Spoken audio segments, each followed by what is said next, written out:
2 फरवरी 2023 दिन गुरुवार है।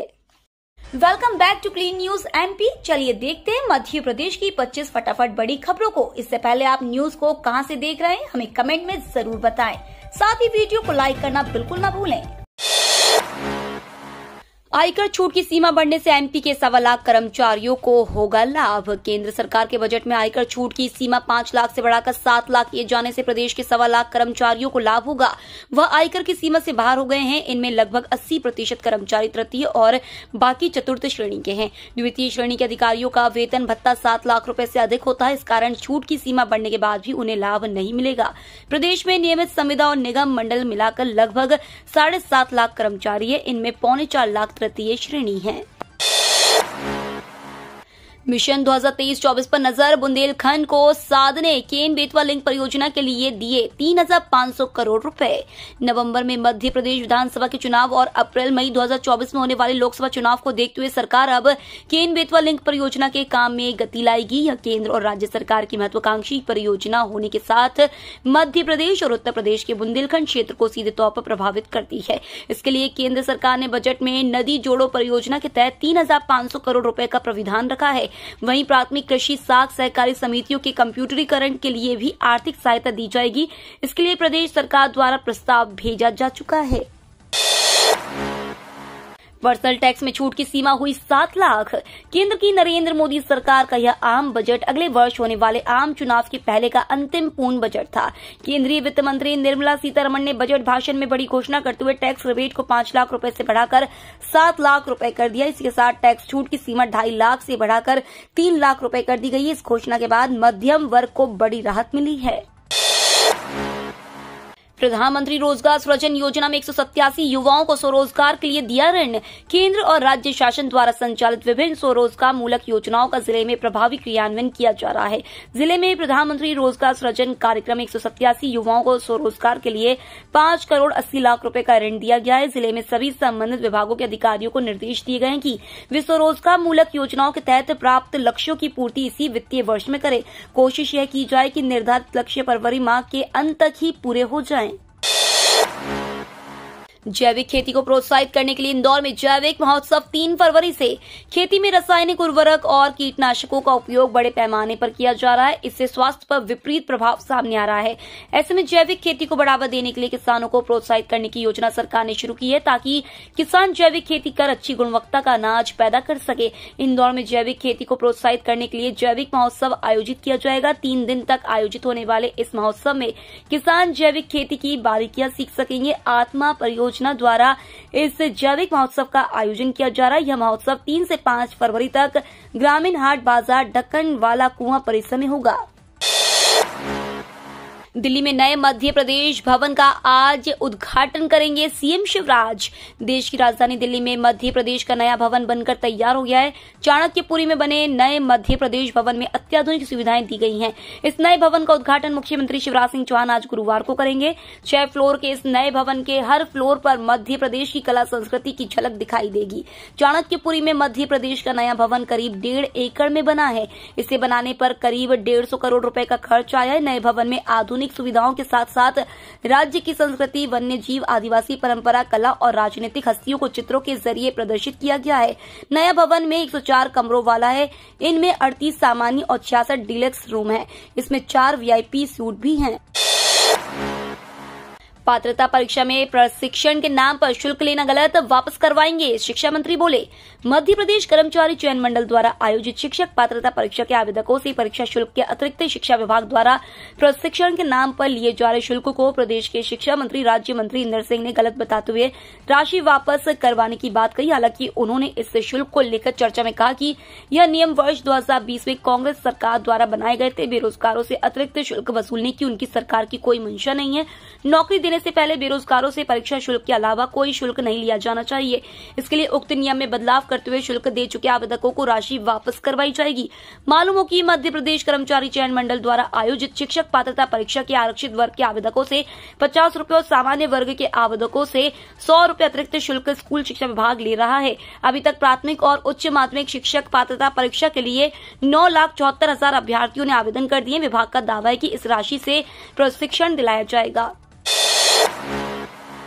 शिक्षकों कर्मचारियों के लिए अच्छी खबर, 3 महीने के वेतन का होगा भुगतान, फरवरी में खाते में बढ़ेगी राशि। राज्य के शिक्षकों के लिए अच्छी खबर है, जल्द से जल्द ही उन्हें वेतन का भुगतान किया जाएगा। लोक शिक्षण संचालनालय की तरफ से नियमित शिक्षकों के खाली पदों के विरुद्ध उच्चतर माध्यमिक शिक्षक और माध्यमिक शिक्षक सहित प्राथमिक शिक्षकों के वेतन निकालने के निर्देश दिए गए हैं। इस संबंध में लोक शिक्षण आयुक्त द्वारा आयुक्त कोष एवं लेखा को पत्र लिखकर जल्द से जल्द शिक्षकों के वेतन भुगतान के निर्देश दिए गए हैं। इसके साथ ही शिक्षकों के खाते में 35 से 40 हजार रुपए की राशि देखी जाएगी। कॉलेज की कोई भी समस्या होने पर विद्यार्थी कर सकते हैं शिकायत। अक्सर कॉलेज में पढ़ाई के साथ ही अन्य तरह की समस्याओं का विद्यार्थियों को सामना करना पड़ता है, लेकिन उन्हें यह नहीं पता होता है कि वह कहां जाकर इसकी शिकायत करें। ऐसे में कई बार वह रैगिंग, कॉलेज में ज्यादा फीस लेना जैसी समस्याओं से प्रताड़ित होते रहते हैं। इस तरह की समस्याओं के निराकरण के लिए छात्र कल्याण संघ DSW बना हुआ है, जहां शासकीय और निजी कॉलेज में पढ़ने वाले विद्यार्थियों की सभी समस्याओं का निराकरण किया जाता है। यहाँ विद्यार्थियों के साथ होने वाले अपराध, रैगिंग की भी शिकायत कर सकते हैं। वैट के लंबित प्रकरणों के निराकरण के लिए लगेंगे विशेष शिविर, फरवरी मार्च में 19 शिविरों की घोषणा।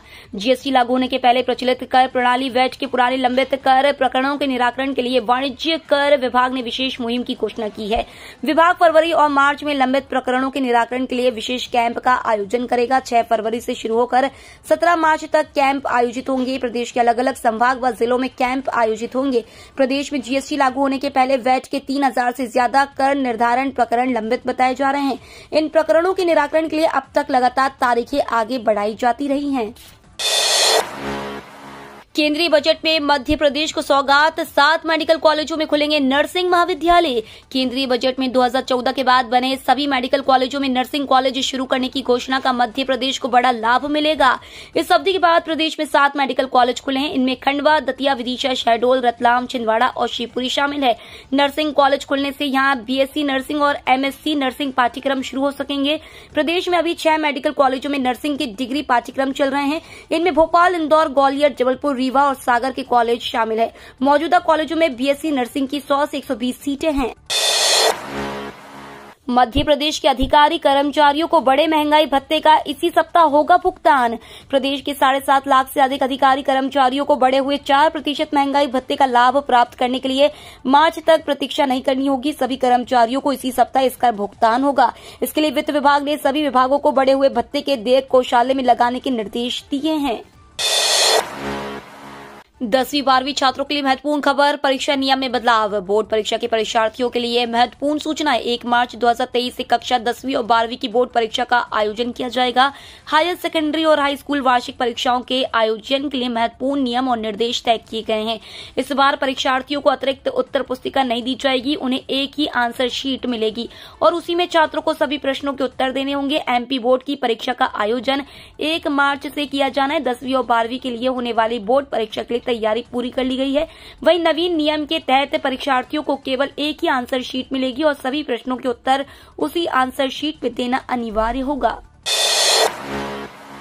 सीएम शिवराज सिंह चौहान ने की आम बजट की तारीफ। केंद्रीय वित्त मंत्री निर्मला सीतारमण ने संसद में आम बजट पेश किया। बजट में उन्होंने बहुत सी घोषणाएं की, जिसमें गरीब, किसान सहित आम आदमी का भी ध्यान रखा गया है।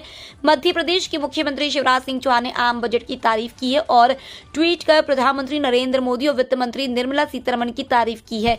सीएम शिवराज सिंह चौहान ने कहा, अमृतकाल बजट में वित्त मंत्री निर्मला सीतारमण ने मध्यम वर्ग को बड़ी राहत दी है।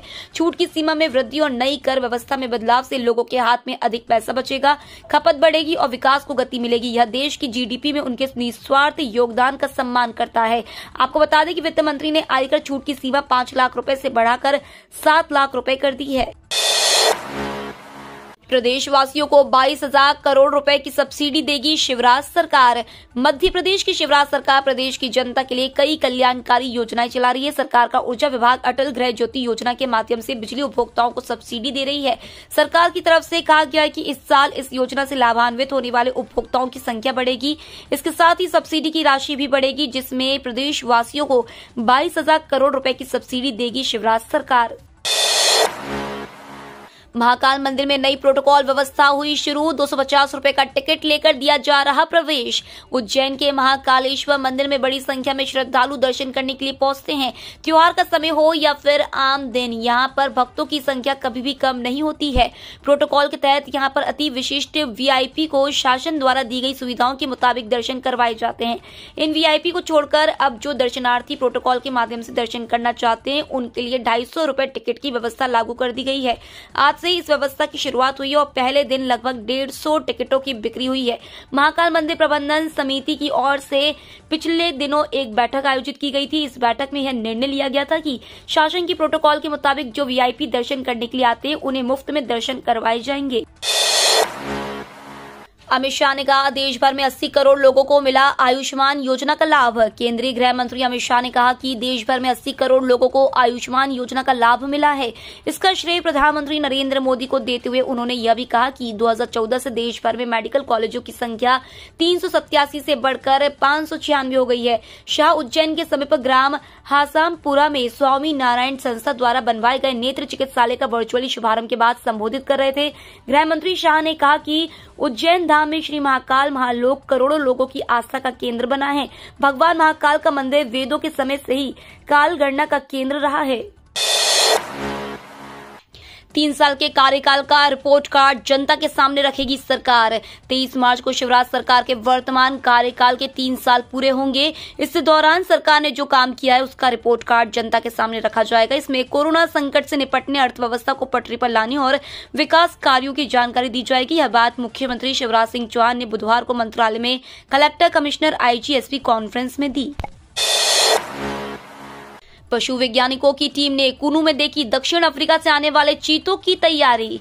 दक्षिण अफ्रीका से लाए जा रहे 12 चीतों के लिए चल रही तैयारियों को देखने के लिए बुधवार को पशु वैज्ञानिकों की 4 सदस्यीय टीम कुनू नेशनल पार्क पहुंची। टीम ने एकांतवास के लिए बनाए गए बाड़े का निरीक्षण किया व मादा चीता सासा के स्वास्थ्य के बारे में जानकारी ली। वैज्ञानिकों ने नए चीतों के रहने, शिकार, स्वास्थ्य परीक्षण आदि की व्यवस्थाओं को पूरा करने के निर्देश दिए। भारत ने न्यूजीलैंड को तीसरे टी20 में 168 रन से हराया। सीरीज को 2-1 से अपने नाम किया। भारत और न्यूजीलैंड के बीच 3 टी20 मैचों की सीरीज का तीसरा मुकाबला अहमदाबाद के नरेंद्र मोदी स्टेडियम में खेला गया। टीम इंडिया ने इस मैच को 168 रन से अपने नाम कर लिया। इस जीत के साथ ही भारत ने सीरीज को 2-1 से अपने नाम किया। भारतीय कप्तान हार्दिक पांड्या ने टॉस जीतकर पहले बल्लेबाजी का फैसला किया है। टीम इंडिया ने 20 ओवर में 4 विकेट पर 234 रन बनाए। शुभमन गिल ने 63 गेंद पर नाबाद 126 रन बनाए। जवाब में न्यूजीलैंड की टीम 12 ओवर में 66 रनों पर सिमट गई। पैन कार्ड बना नया पहचान। वित्त मंत्री ने बजट में की बड़ी घोषणा। अगर आप पैन कार्ड का इस्तेमाल करते हैं तो आपको पैन कार्ड घर में रखने की जरूरत नहीं है, क्योंकि अब पैन कार्ड पहचान पत्र के तौर पर पूरे देश में मान्य होगा। बजट 2023 में वित्त मंत्री निर्मला सीतारमण ने पैन कार्ड को नई पहचान दे दी है। पैन कार्ड का इस्तेमाल सभी के लिए कॉमन होगा। अब पहचान पत्र के रूप में पैन कार्ड का इस्तेमाल कर सकते हैं। कारोबार की शुरुआत भी पैन कार्ड से ही हो सकती है। वित्त मंत्री निर्मला सीतारमण ने बुधवार को कहा कि सरकारी एजेंसियों की सभी डिजिटल प्रणालियों के लिए सामान्य पहचान के लिए स्थायी खाता संख्या का उपयोग किया जाएगा। इस साल के अंत तक दौड़ेगी हाइड्रोजन ट्रेन। देश में इस साल के अंत तक पहली बार हाइड्रोजन ट्रेन दौड़ेगी। केंद्रीय रेल मंत्री अश्विनी वैष्णव ने बुधवार को बताया कि हाइड्रोजन ट्रेनों को भारत में ही डिजाइन और मैन्युफैक्चर किया जाएगा, जो दिसंबर 2023 तक रेडी हो जाएंगी। उन्होंने कहा, ग्रीन ग्रोथ पहल के तहत हाइड्रोजन ट्रेन को तैयार किया जाएगा। इसे हेरिटेज सर्किट में चलाया जाएगा। हेरिटेज सर्किट में कालका, शिमला जैसे रूट शामिल है और बाद में अन्य जगहों पर इसका विस्तार किया जाएगा। बिजली के लिए अल्ट्रा मेगा सोलर प्लांट लगाए जाएंगे। भारत अमेरिका की विज्ञान और तकनीक में साझेदारी। भारत और अमेरिका पहली बार विज्ञान और तकनीक के क्षेत्र में एक उच्च स्तरीय साझेदारी की शुरुआत कर रहे हैं। इस पहल के लिए इस समय भारत का एक उच्च स्तरीय प्रतिनिधि मंडल अमेरिका में है। कमलनाथ 8 फरवरी को उमरिया आएंगे। जन आक्रोश रैली में करेंगे शिरकत। मध्य प्रदेश के पूर्व मुख्यमंत्री एवं मध्य प्रदेश कांग्रेस कमेटी के अध्यक्ष कमलनाथ 8 फरवरी को उमरिया आएंगे। वे कार्यकर्ताओं के साथ बैठक करेंगे, साथ ही जन आक्रोश रैली में शिरकत करेंगे। जिला कांग्रेस कमेटी के अध्यक्ष एवं पूर्व विधायक अजय सिंह ने बताया कि कमलनाथ भोपाल से वायुयान द्वारा सुबह 10 बजे उमरिया पहुंचेंगे। प्रदेश अध्यक्ष सर्वप्रथम एक प्रेस वार्ता को संबोधित करेंगे। तत्पश्चात वे जिले के मंडलम सेक्टर अध्यक्षों की बैठक लेंगे। बैठक के बाद कमलनाथ जिला कांग्रेस कमेटी द्वारा आयोजित जन आक्रोश रैली में शिरकत करेंगे। हवाओं का रुख हुआ उत्तरी मध्य प्रदेश में फिर बढ़ेगी सिरहन। पश्चिमी विक्षोभ वर्तमान में उत्तराखंड पर पहुंच गया। इसके प्रभाव से राजस्थान पर बना प्रेरित चक्रवात भी समाप्त हो गया है। हवा का रुख बदलकर उत्तरी हो गया है। उत्तर भारत में कड़ाके की ठंड पड़ रही है। उत्तर भारत की तरफ से लगातार आ रही सर्द हवाओं के कारण मध्य प्रदेश में फिर रात का तापमान लुढ़कने लगा है। मौसम वैज्ञानिकों के मुताबिक आज से न्यूनतम तापमान में और गिरावट होने की संभावना है। मौसम विज्ञान केंद्र से मिली जानकारी के मुताबिक कल न्यूनतम तापमान शहडोल और रीवा संभाग में काफी बढ़े, भोपाल संभाग में काफी गिरे एवं शेष संभागों में विशेष परिवर्तन नहीं हुआ। ये तो थी आज की 25 फटाफट बड़ी खबरें। अगर आपको न्यूज पसंद आई हो तो चैनल को सब्सक्राइब करना ना भूले। धन्यवाद।